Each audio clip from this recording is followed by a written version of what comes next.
High in the clouds, where mortals never dared to look, stood the magic castle on Olympus.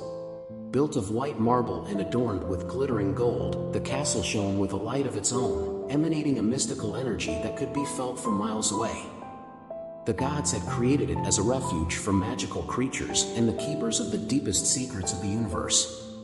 Athena, the goddess of wisdom, had appointed her faithful servant, Orpheus, as the guardian of the castle. Orpheus, a brave young man with a heart full of curiosity and an indomitable spirit, gratefully accepted the honor. His task was to protect the treasures and secrets that the castle held, ensuring that no intruder managed to access its mysteries. One day, while exploring the vast halls of the castle, Orpheus found a door that he had never seen before. It was hidden behind a purple silk curtain and glowed with golden light. Intrigued, he approached and discovered an inscription in the ancient language of the gods. He said, "Only the pure of heart will be able to reveal the secrets that lie behind this door." With his heart beating with emotion, Orpheus said a prayer in honor of Athena and opened the door. Crossing the threshold, he found himself in an enchanted garden, full of flowers that whispered melodies and trees whose leaves sparkled like diamonds. In the center of the garden, a pond of crystal clear water reflected the stars in the sky, although it was still daylight. Orpheus approached the pond and, looking at its reflection, saw something that took his breath away, an ethereal figure, enveloped in golden light, emerging from the water. She was a young woman with bright eyes and a serene smile, who seemed to know all the secrets of the universe. "Welcome, Orpheus," she said in a melodious voice. "I am Lyra, guardian of dreams and desires. You have proven yourself worthy of knowing the greatest secret of the magic castle on Olympus. But first, you must..." Lyra paused, and her eyes lit up with a spark of mystery. Orpheus, captivated by her presence, felt the air around her become heavier and charged with expectation. "You must pass 3 tests," Lyra continued, "each designed to measure the purity of your heart, the strength of your will, and the depth of your wisdom. Only then can you unlock the greatest secret of this sacred place." Orpheus nodded, determined to face any challenge that came his way. "I'm ready, Lyra. What's the first test?" Lyra smiled softly and extended her hand towards the garden. The flowers began to shine with an even more intense brilliance, and from among the trees a silver unicorn emerged, whose mane sparkled like a rainbow. "Your first test," Lyra said, "is to gain the trust of Stellar, the guardian unicorn. Only those of pure heart can approach him without fear." Orpheus slowly advanced towards Stellar, feeling the majesty and magic emanating from the creature. With each step, he remembered the lessons of humility and kindness that Athena had taught him. Arriving within a few meters of the unicorn, he knelt down and extended his hand, waiting patiently. Stellar watched him with her deep blue eyes, as if he were assessing his soul. After a moment that seemed eternal, the unicorn approached and brushed Orpheus's hand with its snout, transmitting a feeling of peace and acceptance. Lyra nodded approvingly. "You have passed the first test, Orpheus. Now, prepare for the second." The garden was transformed once again, and Orpheus found himself in a vast desert of golden sands. In the center of the desert, a crystal tower rose into the sky. "The second test," Lyra explained, "is one of will. You must climb the Tower of Winds and touch the star at its summit. The path will be full of obstacles and temptations that will try to divert you from your goal." Orpheus took a deep breath and began his ascent. Every step was a challenge, with gusts of wind trying to knock him down and mirages trying to distract him. Remembering Athena's wisdom, he kept his mind focused and his heart steady. After what seemed like an eternity, he reached the top and touched the bright star, feeling a wave of revitalizing energy. Suddenly, the desert in the tower disappeared, and Orpheus found himself back in the enchanted garden, with Lyra waiting for him. "You have shown an unbreakable will," she said with a smile. "There is only one test left." Before he could ask what the third test was, the ground beneath his feet began to shake and a golden portal opened in front of him. "The ultimate test," Lyra said, "is one of wisdom. You must enter the portal and find the answer to the oldest question: what gives true meaning to life?" Orpheus, feeling the gravity of the task, entered the portal and found himself in a vast library, with shelves that extended to infinity. Ancient books and magical scrolls filled the shelves, each containing fragments of knowledge and secrets of the universe. As he walked through the endless hallways, he found a book that shone with a special light. Upon opening it, he noticed that the pages were blank, except for a sentence in the center of the first page: "The true essence of life is found in." Orfeo looked up, contemplating the shelves that surrounded him, and in that moment, she felt a deep understanding blossoming in his mind. The words he was looking for were not found in any book, but in his own experiences and in the accumulated knowledge of his heart. The library, with all its vast tomes, was just a reflection of each being's inner universe. The sentence in the book began to magically complete itself before his eyes. The true essence of life is found in love, wisdom, and connection with others. With this revelation, the golden portal opened again and Orpheus was transported back to the enchanted garden, where Lyra was waiting for him with a satisfied expression. "You have passed the final test," she said, "proving that you understand the deepest truth of the universe.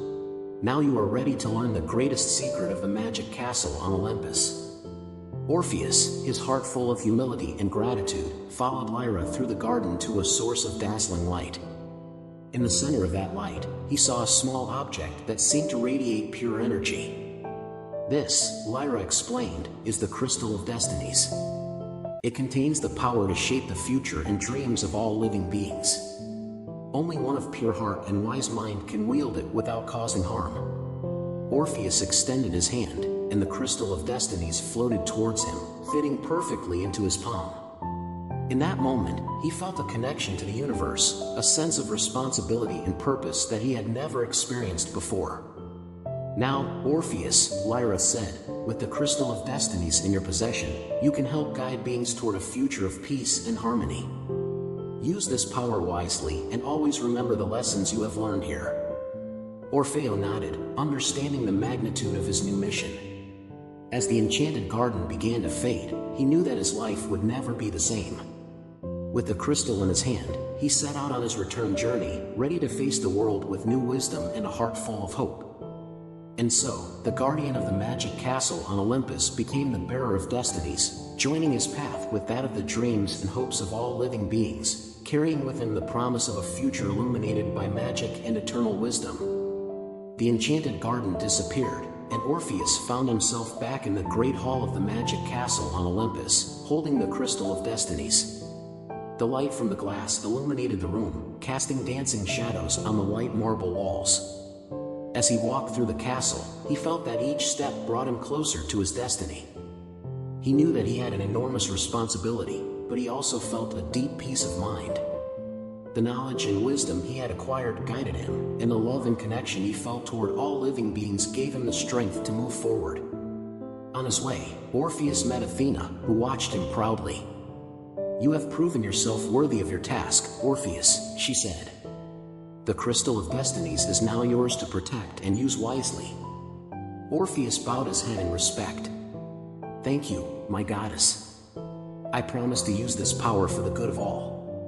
Athena smiled and disappeared in a glow of golden light. Orpheus knew that he had to act quickly.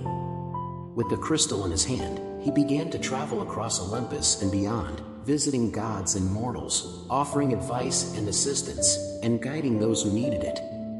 One day, while he was walking through a field of bright flowers, he heard a familiar voice. It was Lyra, the guardian of dreams and desires.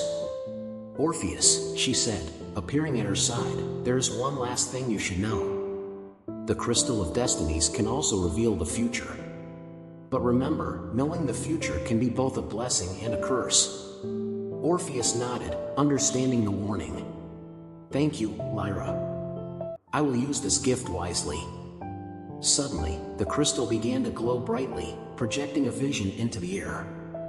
Orpheus saw a future full of hope, where living beings lived together in peace and harmony, guided by wisdom and love. However, he also saw challenges and trials that still needed to be overcome. With his heart full of determination, Orpheus knew that his journey was just beginning. With the Crystal of Destinies in his possession, he was ready to face any obstacle and help build a better future for everyone. And so, the guardian of the magic castle on Olympus continued his mission, carrying with him the light of hope and the power of dreams. Orpheus' journey took him through many kingdoms, each with its own challenges and wonders. Along the way, he met a variety of magical beings, from wise dragons to mischievous nymphs, each with their own history and wisdom. The Crystal of Destinies guided him, showing him where he was most needed and helping him make difficult decisions with clarity and compassion. One day, he arrived in a kingdom plunged into darkness. The inhabitants lived in constant fear, harassed by shadowy creatures that emerged from the shadows. Orpheus felt deep sadness when he saw the suffering of the people and decided that he should help them. In the center of the kingdom, he found a ruined castle where an old and wise queen welcomed him. "Orpheus," said the queen, "I knew that one day you would come. Our kingdom has been awaiting your arrival, for only the bearer of the Crystal of Destinies can free us from this curse." Orfeo nodded and raised the crystal, which began to shine brightly. The shadows around the castle seemed to recede from his light. "What caused this darkness?" Orpheus asked. The queen sighed. "Long ago, a powerful sorcerer was consumed by hatred and envy. Filled with spite, he cast a curse on our kingdom, summoning shadowy creatures to torment us. Only someone with a pure heart and strong will can undo his spell." Orpheus knew that he had to face the sorcerer and break the curse. Guided by the crystal, he ventured deep into the dark forest that surrounded the castle. After an arduous journey, he arrived at a hidden cavern where the sorcerer resided. The sorcerer, a grim-looking man with eyes full of bitterness, was waiting for him. "Who are you to challenge me?" he asked with a voice full of contempt. "I am Orpheus, guardian of the Crystal of Destinies," Orpheus answered firmly. "I have come to end your curse and bring peace to this kingdom." The sorcerer laughed sarcastically. "Do you think you can defeat me? My power is immense and my hatred is eternal." Orpheus raised the crystal and, with a voice full of compassion, said, "Your hatred has only brought suffering. It is time to heal and let go of resentment. Love and wisdom will always prevail over the darkness." The crystal glowed with blinding intensity, and a wave of pure light enveloped the cavern. The sorcerer screamed and tried to resist, but the light penetrated his heart, banishing his hatred and filling him with a peace he had not felt in centuries. Tears rolled down the sorcerer's cheeks as he fell to his knees. "I'm sorry," he murmured, "I'm so sorry." Orpheus approached and gently picked him up. "Everyone deserves a second chance," he said. "Now, let us free your kingdom from darkness." Together, they returned to the castle, where the light from the crystal dispelled the shadows and restored peace. The inhabitants of the kingdom, relieved and grateful, celebrated the victory. The sorcerer, repentant, vowed to use his powers for good, helping to heal the wounds he had caused. Orpheus, having completed his mission in that kingdom, continued his journey, carrying with him the hope and promise of a better future. With each step, he knew that he was a little closer to fulfilling his destiny and making the world a brighter and more loving place.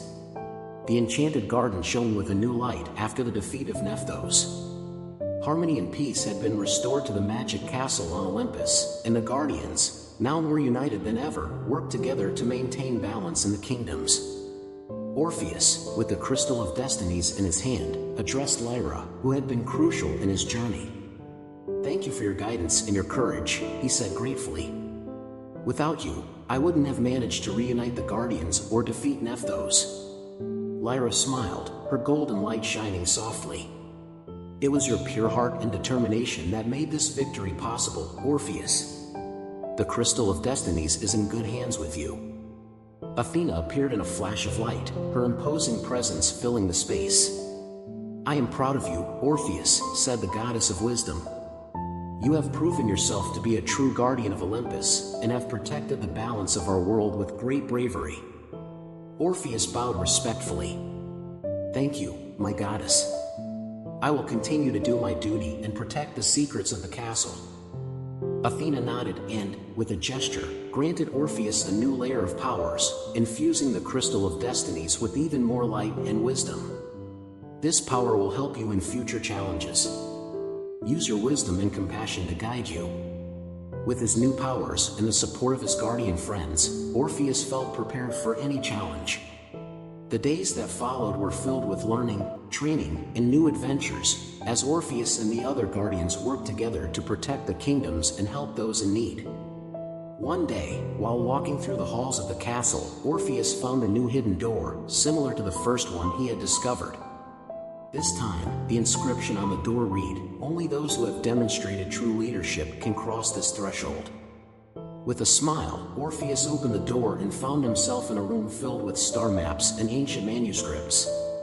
In the center of the room, a round table waited, surrounded by chairs inscribed with the names of the guardians.